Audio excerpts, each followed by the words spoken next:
के मंदिर में जाइए, कुछ करिए न करिए, हर हर बम बम करके गाल जरूर बजाइए। हाँ, बाबा इससे बड़े प्रसन्न होते हैं।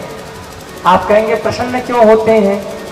तो देखिए, ये स्तुति सबसे पहले दक्ष ने बकरे के मुख से किया था और शंकर जी खूब ठाका लगा के हंसे थे।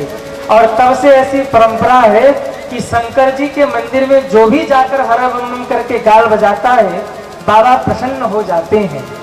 आप कहेंगे प्रसन्न क्यों हो जाते हैं? अरे भाई, शंकर जी के सामने जाकर जब कोई हर हर बम बम करके गाल बजाता है ना, तो मेरे भोले बाबा को बकरे के मुख वाले ससुर जी की याद आ जाती है। और बाबा खूब आशीर्वाद देते, बेटा खूब खुश रहो, प्रसन्न रहो, आबाद रहो।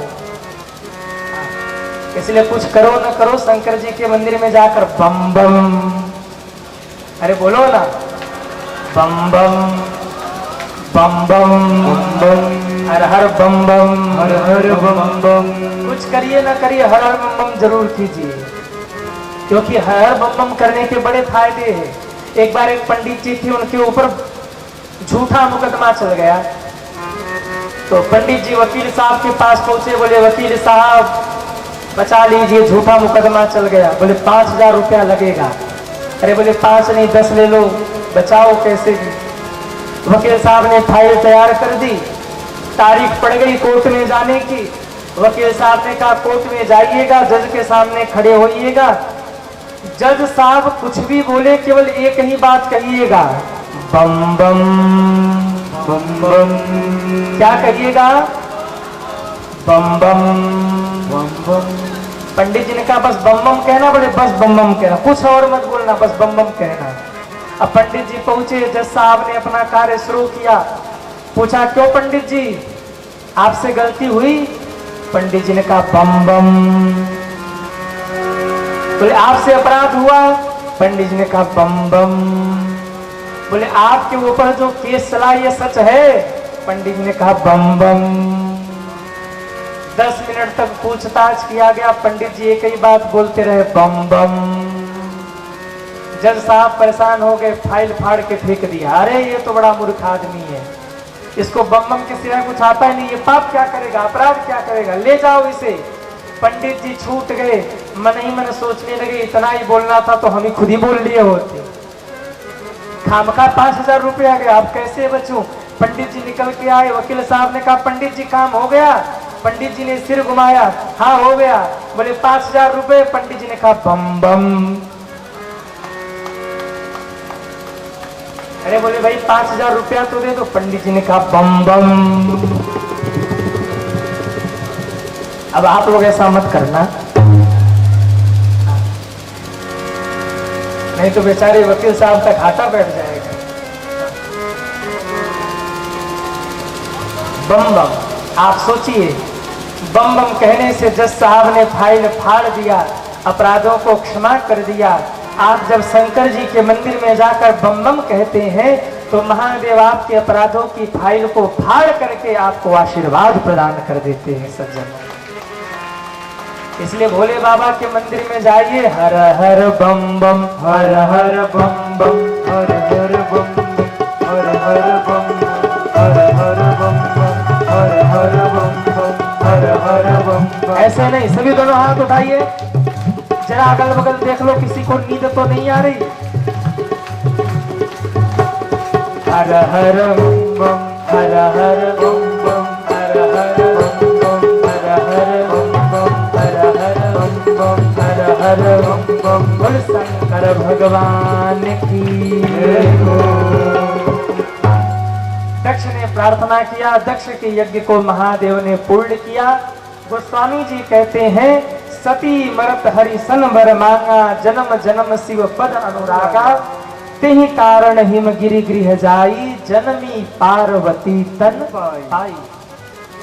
माता सती ने जीवन के अंतिम समय में नारायण भगवान से निवेदन किया था, हे प्रभु अभी तो जा रही हूं, लेकिन अगले जन्म में जब मुझे पुनः भेजना तो पुनः मुझे महादेव के ही चरणों की दासी बनाना। अगले जन्म में भी पति रूप में महादेव ही मिले। उसी का वरदान के कारण वही माता पार्वती पर्वतराज हिमालय के घर पुत्री रूप में प्रकट हुई, पर्वत की बेटी बनी, सोई माँ का नाम पार्वती पड़ गया। बोलिए पार्वती मैया की जय हो। कहीं भी कुछ होता है, किसी को पता लगे न लगे, पत्रकारों को पता लग जाता है। जब हिमालय राज के यहाँ उत्सव हुआ तो पत्रकार बंधुओं को पता लग गया। और देवताओं के पत्रकार कौन है? कौन है? नारद जी। नारद जी ऐसे संत हैं जिस घर में रोज झगड़ा होता हो, अगर नारद जी के चरण पड़ जाए तो कभी झगड़ा नहीं होगा। और जिस घर में कभी झगड़ा नहीं होता, अगर नारद जी के चरण पड़ जाए तो रोज ही झगड़ा होगा सज्जनों। नारद जी ऐसे अद्भुत संत हैं, और जिसके गले में एक बार नारद जी ने कंठी डाल दी और कान में मंत्र फूंक दिया, वैकुंठ का टिकट पक्का हो जाता है। नारद जी ने सुना हिमालय राज के घर पुत्री का जन्म हुआ है, सो नारद समाचार सब पाए, को तो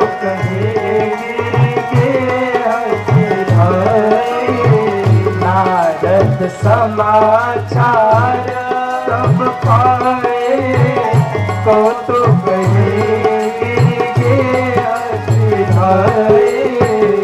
शैलराज बड़ आदर कीना, पर पखारी बड़ आसन दीना। श्री राम जय राम जय जय राम, श्री राम जय राम जय जय राम, श्री राम जय राम जय जय राम, श्री राम जय राम जय जय राम।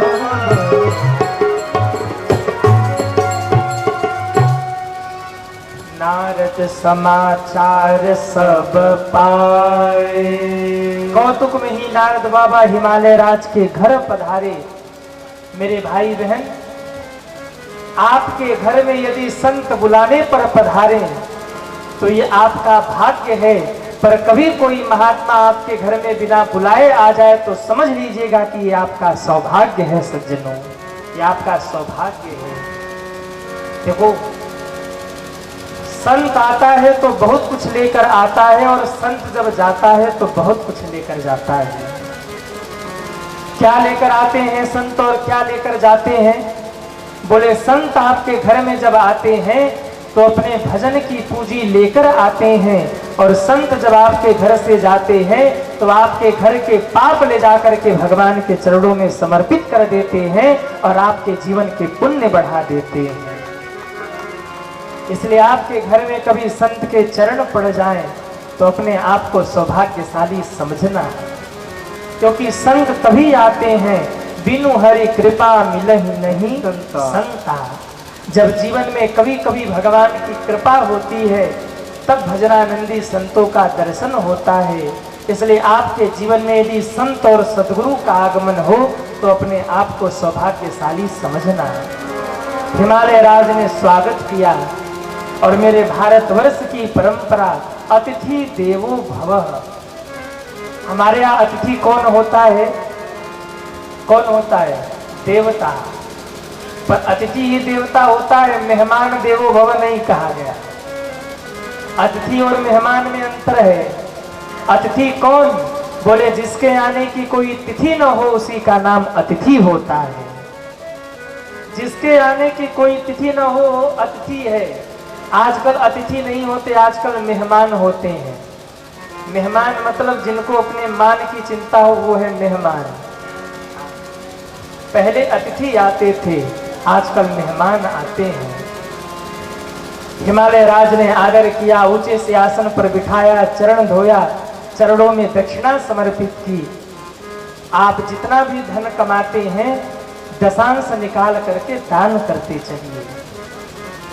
जितना भी आप धन कमाइए दशांश निकाल करके धर्म के कार्यों में लगाइए, क्योंकि आपने यदि दशांश को धर्म के कार्य में नहीं लगाया तो वो कहीं न कहीं तो जाएगा ही जाएगा।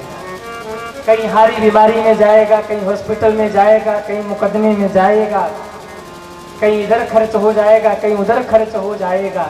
इसलिए जितना भी धन कमाइए उसका दशांश निकाल करके दान करते चलिए। दान किया, पुत्री पार्वती को चरणों में समर्पित किया। कहा बाबा बिटिया ने जन्म लिया है, बिटिया का नामकरण कीजिए। बताइए इनका नाम क्या होगा और बताइए इनका भविष्य कैसा होगा, इनको घरभर कैसा मिलेगा। इनका नामकरण कीजिए और इनको गुरु मंत्र देकर दीक्षित कीजिए। मैं आपसे निवेदन करूं, अपने जीवन में एक गुरु धारण कीजिएगा और गुरु धारण करने के बाद आपके घर में बेटा हो या बेटी हो, अपने बच्चों का नामकरण गुरु के द्वारा। तुम्हारा